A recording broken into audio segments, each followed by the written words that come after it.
ابراہیم علیہ السلام اور اسماعیل علیہ السلام کا مکالمہ ہے اس میں، اور اس میں ابراہیم علیہ السلام فرما رہے ہیں کہ انی اری فی منامی انی اذبحک، میں آپ کو نیند میں دیکھ رہا ہوں کہ میں آپ کو ذبح کر رہا ہوں۔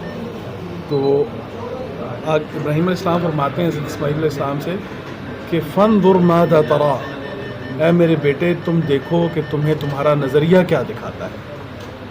تو انہوں نے اپنے بیٹے کو اپنے بیٹے کے نظریے کا احترام کیا ہے، اس کی نظر کا احترام کیا ہے، نہ کہ اپنا نظریہ اپنی نظر ان کو دینے کی کوشش کی۔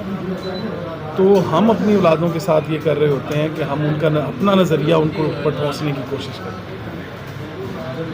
قرآن کریم یہ کہتا ہے کہ میری یہ خواہش ہے کہ پاکستان کی تمام یونیورسٹیز کالجز کے باہر جو ہے نا وہ یہ سونے کے حروف سے یہ آیت لکھی جائے۔ اسٹوڈنٹ کا مطمئن نظر ہونا یہی آیت چاہیے۔